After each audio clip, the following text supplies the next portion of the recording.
Bem-vindos à Alquimia do Coração, um canal dedicado a todos aqueles que queiram refletir e tornar mais conscientes os seus padrões relacionais, aprendendo mais sobre si mesmos, sobre o amor e definitivamente sobre aquilo que ele não é.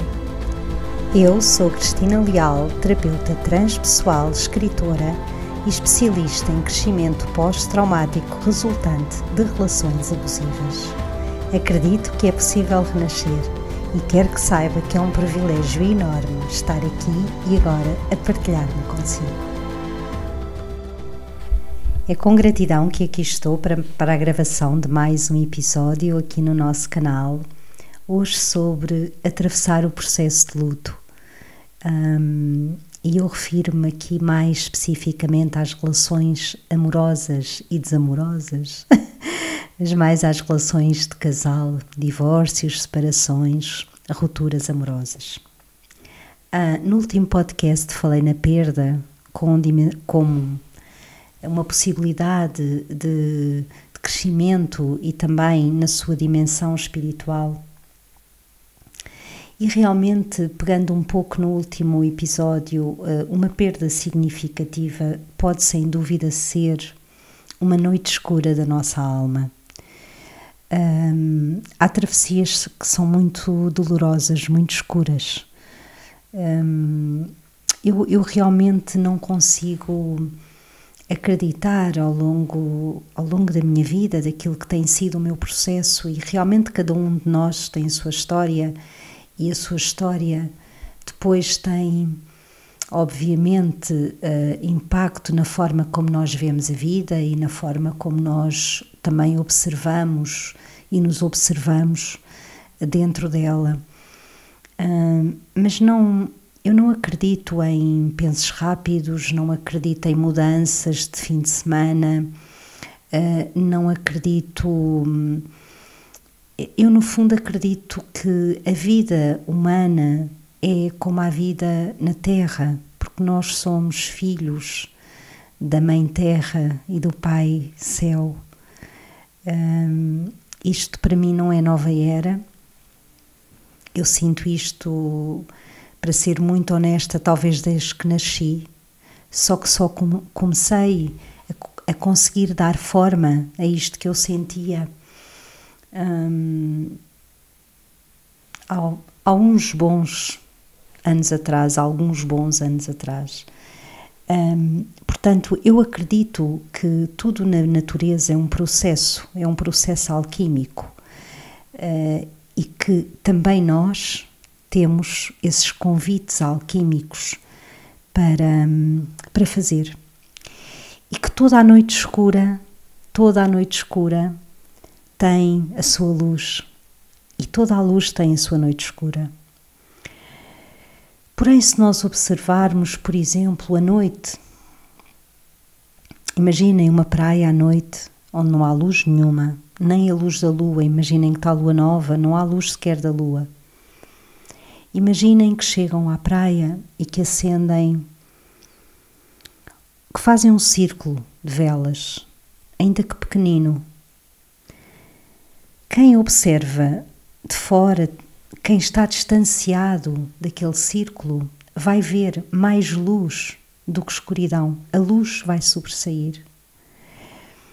Então eu acredito sempre que a luz acaba por sobressair na escuridão, apesar de fazerem parte. Quando nós acionamos dentro de nós a nossa luz, os nossos recursos, a nossa essência, algo que se ilumina e que consegue de alguma forma, a escuridão continua lá, a sombra continua lá, mas consegue haver uma maior lucidez, uma maior nitidez dessa escuridão. E então, passando para o luto e para aquilo que é uma perda impactante nas nossas vidas, uma separação, um divórcio, até companheiro ou companheira que morre, fisicamente falando. Este esta perda, e eu ponho sempre entre aspas por aquilo que falei no podcast anterior, porque no fundo eu acho que a perda é uma palavra que às vezes faz sentido e encaixa aqui, outras vezes não, porque na realidade nada se perde, tudo se transforma e as pessoas não se perdem nem se ganham. Mas vamos usar a palavra neste sentido mais, dando-lhe um sentido mais sagrado, não é? Tentando que ela não fique tão profana e que possamos olhar para que quando há uma perda, alguém que nós amamos vai embora. Para mim o processo de luto é muito proporcional à forma como nós fazemos o processo de luto ou processamos depois o processo de luto, é muito proporcional à forma como aquela relação termina. Em cuidados paliativos nós conseguimos perceber que a forma como a pessoa morre impacta a família para que o luto seja feito de forma mais leve ou mais pesada. Se a pessoa morre de repente, se a pessoa está acompanhada para morrer durante um tempo e pode partilhar com a família e pode haver conversas sobre a própria morte. Portanto, quando o sagrado e o amor se traz para as dimensões da perda, tem um impacto depois na travessia que vem de seguida. Então eu começaria por deixar esta reflexão. Como é que acontece a perda, não é? O outro vai-se embora de um momento para o outro, não diz nada, desaparece? Ou falam sobre isso e decidem que têm que se separar, fisicamente falando, porque as coisas não estão bem? Como é que acontece a perda? Eu posso observar que nos atendimentos que faço, e eu atendo algumas pessoas com abuso que estiveram em situações de relações muito abusivas e daquelas relações onde não se vê estalos na cara, não é? Onde há um abuso psicológico muito forte, nomeadamente abusos narcísicos, que eu irei falar mais noutros podcasts. Essas pessoas, regra geral, a relação não termina, o outro não assume que quer sair da relação. Usa uma certa manipulação, nunca assume, e a pessoa, há um lado da história que nunca percebe se o outro está ou se o outro vai, porque o outro vem e diz: ok, gosto muito de ti, amo-te muito, estou aqui. Depois no dia seguinte está 2 dias sem dizer nada, depois volta outra vez e a pessoa começa a ficar muito confusa. É claro que eu estou a falar de que para que isto aconteça é preciso a pessoa ter terreno fértil para isto acontecer. Eu estou sempre a dizer isto. Não há aqui culpas de um nem culpas do outro. Há abuso, sem dúvida, e há terrenos férteis para que isto possa acontecer. E há trabalho interior que se pode fazer, há terapia que se pode fazer, há livros que se podem ler, há conhecimento que se pode adquirir, há processo que se pode fazer, há caminho que se pode trilhar para que se possa efetivamente transformar os padrões que não são padrões saudáveis de relacionamento. Então, a forma como acaba a relação tem um impacto direto na forma como o luto depois acontece. Quando há separações abruptas, eu outro dia tive uma situação de uma pessoa que partilhava comigo que, pura e simplesmente, Cristina, ele desapareceu. Um dia ele estava... Fomos passar o fim de semana numa cabana, não sei o quê, e no outro dia ele desapareceu. Eu não tinha telefones, não tinha nada. Quer dizer, eu tinha, só que não conseguia contactar, porque a pessoa bloqueou tudo e, portanto, e do nada, e a pessoa, o que era o sofrimento dela era a falta de compreensão daquilo. Era como se não tivesse havido sequer uma morte anunciada. Havia uma vida para viver e de repente aquilo, e foi, ou seja, uma das partes estava com toda a esperança porque a outra parte estava também a alimentar essa esperança e de repente aquilo cai tudo e a pessoa não entende e a pessoa não consegue mesmo integrar. Depois veio a perceber, inclusive, que essa pessoa era casada. Portanto, toda esta história teve muito impacto nesta pessoa porque ela foi muito rápida e, portanto, como perceber isto, não é? Como é que eu vou fazer este processo? Como é que eu me deixei enganar desta maneira? E depois passa-se tudo isto para nós, não é? Que é como é que eu me deixei enganar, como é que eu me deixei abusar, como é que eu não vi, como é que isto foi possível, não é? Mas é possível. É possível e é possível também porque nós precisamos de aprender que há muitas possibilidades, mesmo aquelas que são muito hostis, mesmo aquelas que têm graus de manipulação muito, muito fortes, e elas existem.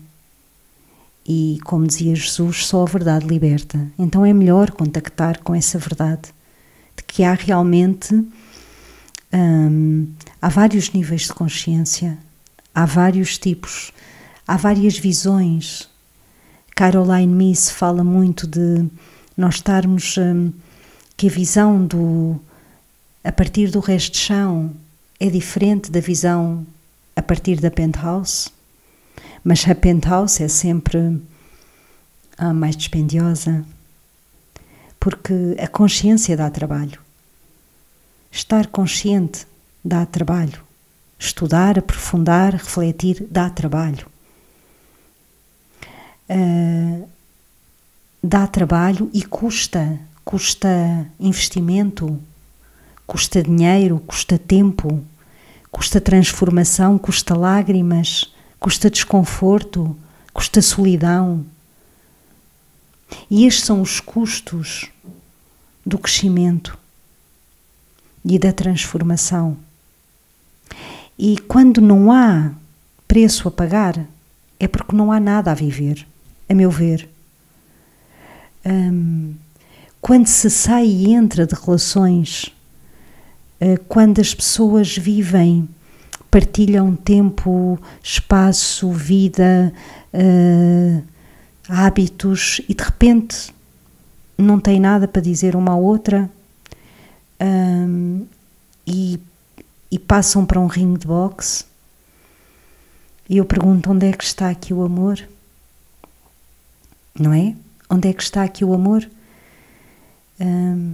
Quando nas relações não há humildade de dizer perdoa-me, não era isso que eu queria dizer, ou não era isso que eu queria fazer, mas foi isso que eu fiz.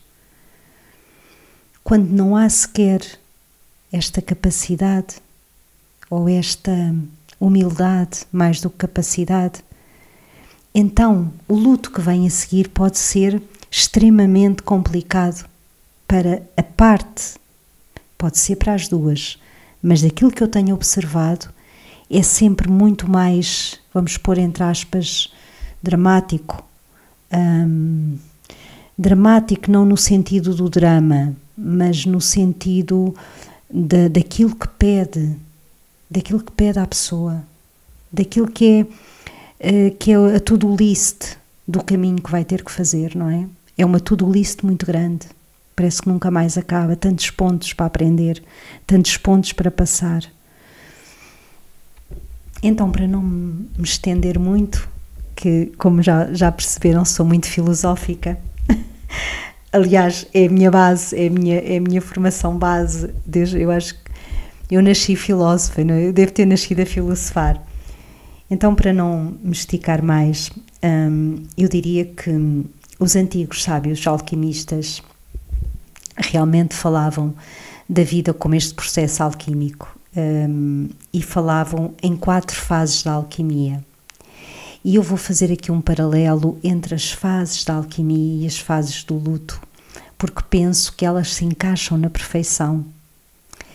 Então os alquimistas falavam, como eu aliás já partilhei noutro podcast, na possibilidade da transformação do chumbo, daquele metal vil, em ouro. Isto nada mais era uma metáfora do que uma metáfora para a nossa alquimia interior, para a nossa consciência. Então estas 4 fases, a primeira fase eles chamavam Nigredo, e era quando ainda era o início do processo, é o início do processo, é a fase escura, é onde nada se vê, está tudo escuro. É o embate inicial, é a fase da negação. Isto não está a acontecer comigo, isto é impossível, isto não está a acontecer. E é quando nós dizemos aquelas frases: como é que a pessoa foi capaz, como é que a pessoa não disse, como é que a pessoa deixou assim, era aquilo que perguntava aquela pessoa que eu falei há pouco, como é que de um dia para o outro desaparece, não é? E eu própria também vivi situações na minha vida, especialmente uma situação com uma pessoa com quem eu vivi muitos anos, alguns,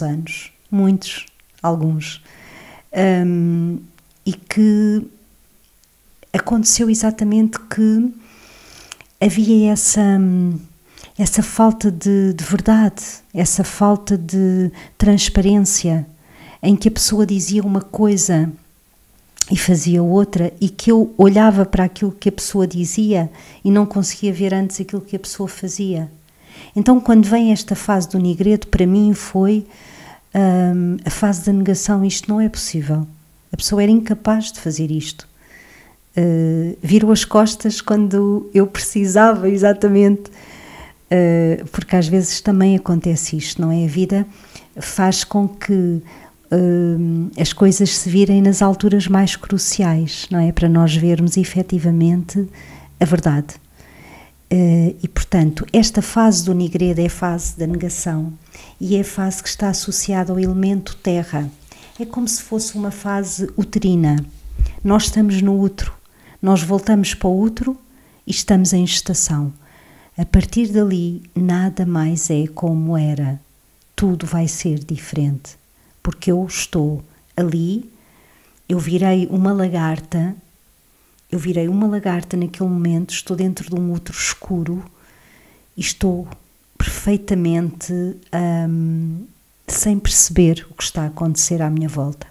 Então esta era a primeira fase, que os alquimistas chamavam o Nigredo. A segunda fase, eles associavam o elemento água, e o elemento água já nos convida a lidar com a dor daquilo que nós estamos a sentir. Convida-nos à paragem e também nos convida a uma coisa muito importante, que é a não resistência. A não resistência é talvez das coisas mais desafiantes que os processos de luto têm, que é: não vás para o ringue de boxe, não vás lutar contra a pessoa nem contra ti. Aceita, não resistas à transformação. E esta é a altura em que o choro, a tristeza são os nossos aliados diários, não é? E esta fase os alquimistas chamavam de albedo.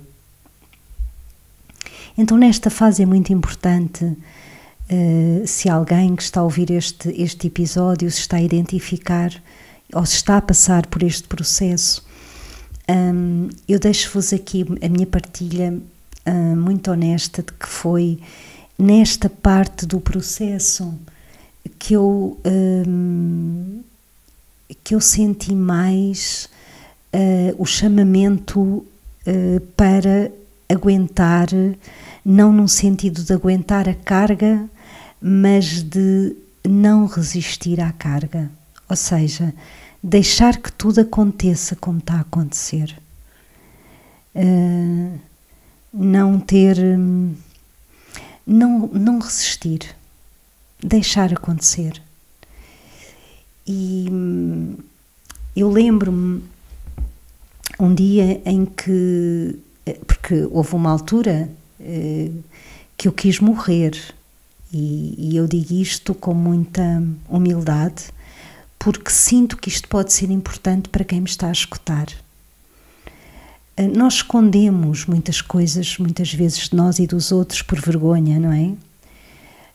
Porque não é suposto uma pessoa que tem trabalho interior, não é suposto uma pessoa que tem alguma consciência, não é suposto uma pessoa que faz terapia, que não é suposto, não, tudo é suposto porque nós somos humanos. E para mim o mais importante é nós conseguirmos fazer da nossa experiência algo de enriquecedor para nós e para os outros. Então, houve uma altura exatamente nesta fase do luto em que eu decidi que não queria continuar a viver, porque a dor era insuportável. Ou seja, não era a vida que eu não queria era a dor. E eu recordo-me de ter recebido uma notícia nessa altura e de estar a negociar comigo se eu continuava a viver ou não, e de me deitar no chão, e de ficar ali muito tempo a chorar. Mais tarde, eu estava a ver um documentário, e no documentário, que eu já nem me recordo qual era, havia uma parte dos sacerdotes que estavam a ser iniciados e que se deitavam no chão como forma de rendição ao processo do sacerdócio. E eu fiz essa ponte e deixo-vos aqui essa reflexão. Aquilo que para mim na altura me parecia um processo de quase morte, e que provavelmente foi, não é? De uma morte psicológica, emocional, de uma viragem, não é? De uma dor insuportável que me habitava e que eu não sabia como. O que é que eu podia tomar para aquela dor, não é? Não a querendo anestesiar, mas também não querendo viver com ela, não querendo conviver mais com ela. Então eu fiz essa ponte e foi muito importante para mim. Eu deixo-vos aqui então esta reflexão, que muitas vezes essa rendição, esse deitar-se no chão e dizer estou aqui e eu acolho esta dor, por mais que doa, eu acolho-a, porque se ela está cá é porque de alguma forma eu tenho recursos para estar com ela e alguma coisa ela tem para me ensinar. É claro que quando nós estamos nesta fase, na segunda fase do albedo, é só água, e esta água vai nos purificar, vai nos limpar, e se nós não resistirmos e conseguirmos render-nos, mesmo que seja preciso deitar-nos no chão, com a cabeça no chão e chorar a tarde toda, está certo, porque faz parte desta fase. Então, depois temos a terceira fase que os alquimistas associavam ao ar e que aqui, ainda que tímida, começa a brotar uma certa esperança de nós. Esta é a parte em que eu me recordo, por exemplo, que voltei a estudar, voltei a me interessar por imensas coisas, ainda com um pouco de distância dessas coisas, mas já com mais lucidez e principalmente com uma lucidez um pouco diferente daquela que temos no início do processo de luto, não é? Então, esta altura é quando nós percebemos que os nossos valores, aqueles valores que nós tínhamos, começamos a ver alguns valores arcaicos. Olha, estes valores eram tão arcaicos já para mim. ou aquilo que aquela relação me trazia era tão pobre, aquilo era mais migalhas, aquilo não era nada, aquilo era migalhas. E eu não estou nunca a falar aqui de amor, não é?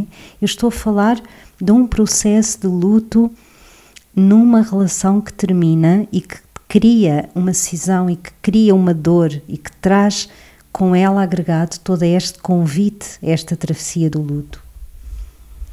Então aqui nós começamos a perceber isto, e esta fase os alquimistas chamavam o citredo. Porque na fase anterior eu não vos falei, quando eu disse que os alquimistas chamavam o albedo, alba quer dizer madrugada. Então também é muito bonito nós observarmos que nesta fase de não resistência, nesta fase de choro, de deitar fora, de purificação, existe uma possibilidade de uma nova madrugada, de um dia que vai nascer. E esse dia começa a nascer nesta terceira fase, que é o citredo, que eles chamavam os alquimistas citredo, e que está associado então ao ar. E o ar já está associado ao pensamento. Portanto, é quando nós começamos a conseguir pensar, porque na realidade há fases em que nós não conseguimos pensar. Depois desta longa travessia, nós chegamos à fase que os alquimistas chamavam o rubedo, que é o fogo da esperança. Há esperança para a minha vida. Eu já não quero morrer, eu quero viver. Então, essa esperança é quando nós nascemos integralmente para uma nova realidade interior e voltamos a acreditar mais transformados, com menos ilusão.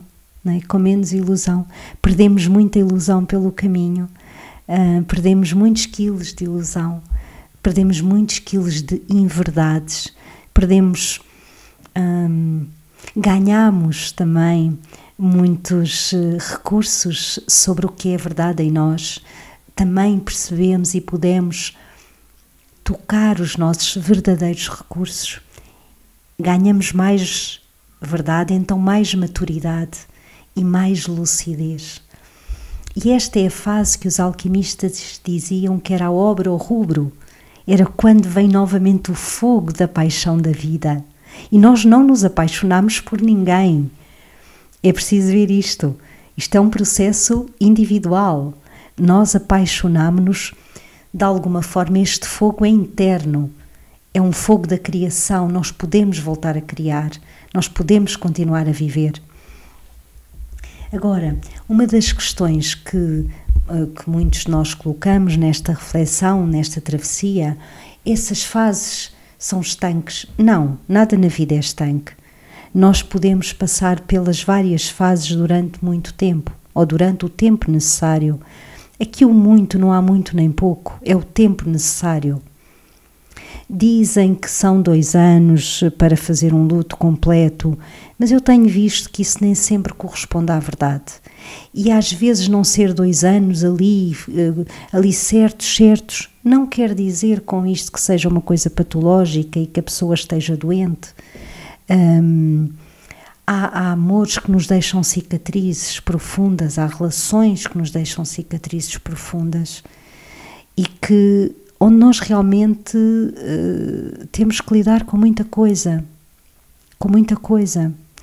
E então eu diria que é o tempo de cada um, mas há um tempo, e há um tempo que é necessário, porque se ele for abortado, como eu falava no podcast anterior, nós podemos tudo, a vida são escolhas. Eu vejo tanta coisa. Nós somos todos tão iguais e tão diferentes, e tão diferentes e tão iguais. Nós temos padrões que se nós não percebermos os padrões que temos, nós vamos sempre repeti-los. E eu vejo que há pessoas que estão em terapia anos e repetem os mesmos padrões e está tudo bem, porque é o processo delas, é o tempo delas, está tudo bem. Agora, uma coisa eu sei e acredito por aquilo que vejo com 20 anos, pelo menos, de atender pessoas e de olhar para dentro. É mais até, os grandes processos são feitos connosco. a partir daquele mito, eu falo muito no mito do Chiron, não é? O curador ferido. Porque o curador que já foi ferido pode curar de uma forma mais honesta. Ele não pode curar, na realidade, ele pode ajudar o outro a curar-se a partir da sua própria ferida, a partir da sua própria cura. Então, eu diria que quando os padrões se repetem, está tudo certo. Mas daquilo que eu observo, quando os processos de luto não são feitos e não há uma percepção real, consciente, vai-se repetir um padrão onde se vai para outra relação e vai-se com tudo igual. Só muda de cara, muda de corpo, muda de dinâmicas, mas depois vai-se repetir tudo. Repete-se de outra maneira, não é? Mas vai-se repetir tudo. Se houver um abortar deste luto, sim, acredito que sim, eu vejo que sim, observo que sim. Então, para não me estender mais, estas escolhas de nós não evitarmos o processo, de nós aceitarmos o caminho, de nós atravessarmos as fases que este caminho tem para nos oferecer, sem reprimirmos as nossas emoções, sem termos vergonha de que precisamos de nos proteger durante um tempo. Se calhar precisamos de criar uma certa placenta da vida, criar uma proteção que não nos ponha em contacto com o mundo durante algum tempo, ou até que nos ponha em contacto, mas de outra maneira.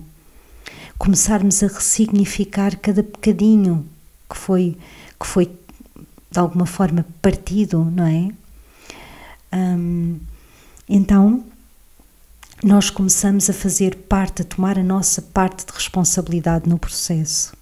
E isso é muito, isso empodera-nos muito, porque assumirmos a nossa parte de responsabilidade no processo é uma forma gratuita que a vida tem para nos honrar com tudo aquilo que nós atravessamos, não é? E continuamos a aceitar atravessar. Então, no fundo, aquilo que no início, numa ruptura, nos pode parecer uma grande fatalidade, no fundo é uma forma muito sábia que a vida tem de nos convidar para uma aprendizagem real e para uma transformação profunda. E a profundidade da transformação é inerente ao grau de dor da perda, para mim. Ou pode ser, eu não digo que é, eu digo que pode ser. O convite é esse, porque na natureza, quanto mais fundo vai a árvore, quanto mais fundas vão as raízes da árvore, mais alta ela é. Mas ela precisa de raízes profundas para chegar ao céu.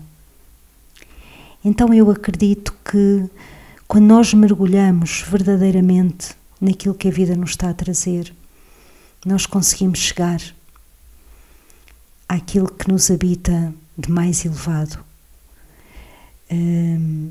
E era aquela dimensão espiritual que eu falava há pouco, não foi há pouco, no último podcast, no último episódio.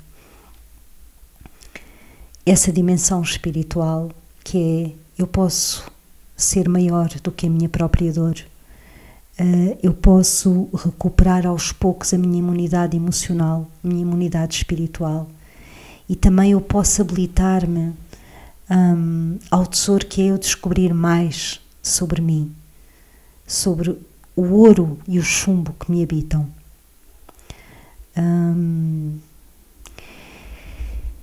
E portanto fica a reflexão sobre os vossos processos de luto. Como é que têm sido? Têm sido travessias duras, têm sido travessias leves, têm sido não travessias. Vocês sabotam-nos, aceitam-nos. Como é que é para cada uma, para cada um? Porque até estas travessias têm algo para nos dizer sobre nós. E isso é que é o mais importante. É quem sou eu? Quem sou eu? São as tais perguntas, não é? Quem sou eu? De onde venho? Para onde vou? E qual é o propósito da minha vida aqui, na Terra? Então deixo-vos mais esta reflexão e ficamos hoje por aqui. E se o episódio foi útil, se este episódio foi útil para si, então sentir que pode ser útil para mais alguém, sugiro-lhe que partilhe, que possa subscrever também o canal do YouTube e que possa partilhar o episódio para chegar a quem dele precisar. Então que a luz nos guie e que o amor nos conforte. Um abraço forte a todas, a cada uma, a todos e a cada um, e até já. Esperamos por si, todas as quintas-feiras, aqui no canal.